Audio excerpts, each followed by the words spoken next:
श्रीमद्भागवत प्रथम स्कंद षष्ठ अध्याय श्री सुत उवाच सनेक आदि मुनि मध्ये सुत कहन्ति जे आनंदे शुण सकल मुनि जने से व्यास नारद वचने एमंते नारदर वाणी सत्यावतीर पुत्र शुणी नारद जन्म कर्म जेते कृष्ण को भजिले जे मन्ते से सर्व कथा जानिबारे पुणी पुछिले आउ थोरे व्यास उवाच गले सन्यास जेउ दिन तुम्भंकु करी मंत्र दान संतोष देई कृष्ण दीक्षा गमिले जेते तांक इच्छा तदनंतरे कल किस तुम्भे जे अळप बयस जन्म सर्जना प्रजापति बाल कालरू जे भक्ति करी बंचंती प्राणी सर्वे तुम्भे बंचिल केहू भावे काल प्रवेश मुनि बर केने छाड़िल कले बर पूर्व कल्पर जे विचार कि रूपे हेल जाति स्मर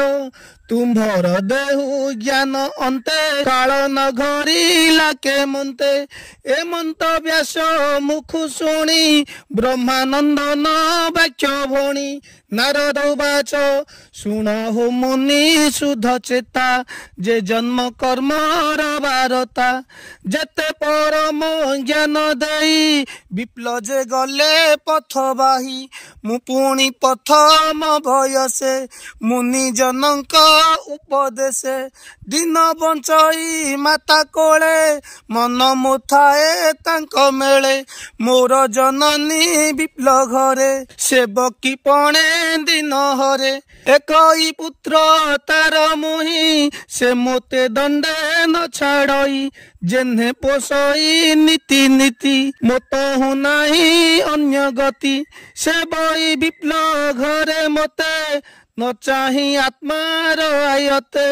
मोते निमंते भिक्षा अर्ण बहुत कल्पे तार मन अन्य बासे पाइब काहीं ब्राह्मण घरे जामिलई मोर भुंजिला अवशेष मोर जननी करे ग्रास संसार ईश्वर आयते काष्ट पितुला जेन्हे हस्ते मुझे ब्राह्मण घरे थाई दिग्दिशे काल न जानई बालक पंचम बयस बंचई जीवनर पास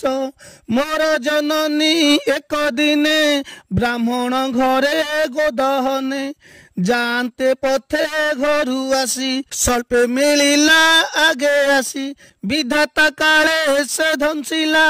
तक्षणे जननी मोमला मुझे मातांकु अग्नि देई भालई चतुर्दिगे चाही तार मरण मो कल्याण मणिली कले भगवान विप्लंक तही मोर मन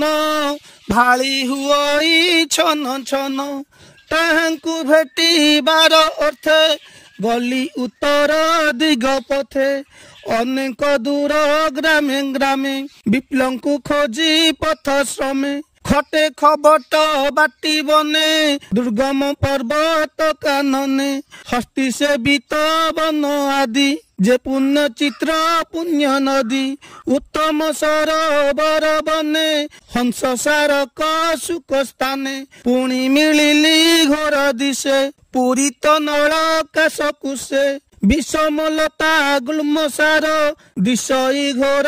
अंधकार सर्प भलुक सिंह चाही बने गमई एका मोही एमंत भ्रम घोर पथे सर्मे पिपासा विभूषिते एमंत जाई पादे पादे समय पशिली नदी हृदे शीतल जले स्नान पान करंते गली मोर श्रम से नदी तीरे प्राण तोषी अस्वस्थ तरु मूले बसी विप्ल जनकर वचने आत्मार आत्मा अवधाने कृष्णर पाद पद्म जुगे ध्यान मु करे दृढ़ भावे उत्कंठे दग्ध मो वचन अश्रु उदके नेत्र पूर्ण अत्यंत प्रेम भर देह उद्गम हेला तनुरुह आनंद सागरे बुड़िली उभय लोक न जानिली तक्षणे परम आनंदे हरि विजय मोर हृदय हृदय की हेबा पटांतर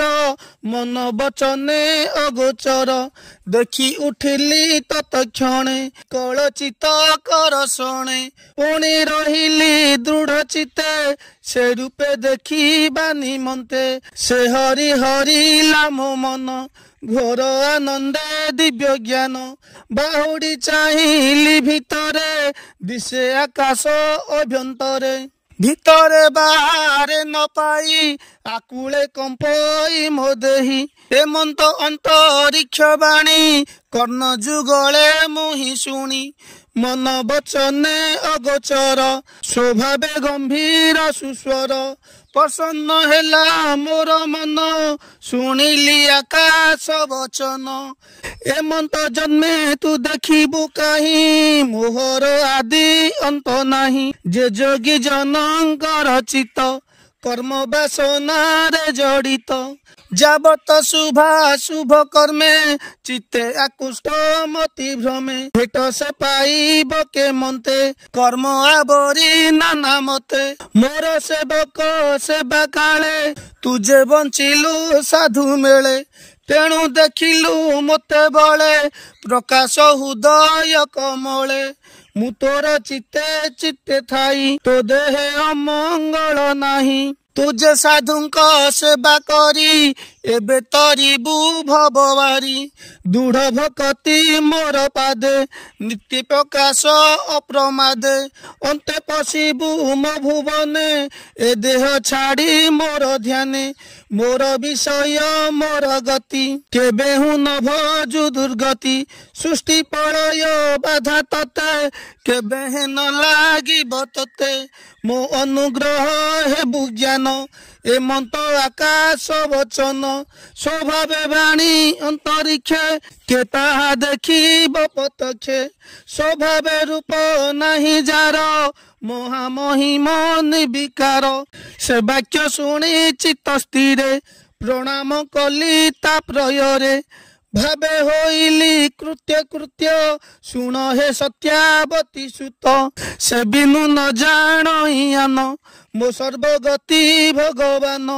एलाज सर्व परिहरी उच्चे गोविंद नाम धरी अनंत गुण तार जेते चित्ते सुमरी अविरते पृथ्वी करी पर्यटन दिगंत राग तुष्ट मन एमंते गमी अनुदिन निर्मल होइला मो मन मरण समय नियत काल होइला उपगत संशय स्थिर मोर मने बिजुली जेने नील घने दिव्य शरीर मुहि देखी तक्षणे शरीर उपेक्षी आनंद कृष्ण अनुग्रहे शून्य मिलिले दिव्य देहे कल्पांते दिन प्रलୟରେ ए सृष्टि देखिण उदरे क्षीर जलधि मध्य स्थित अनंत शयन अनंत पशिली तार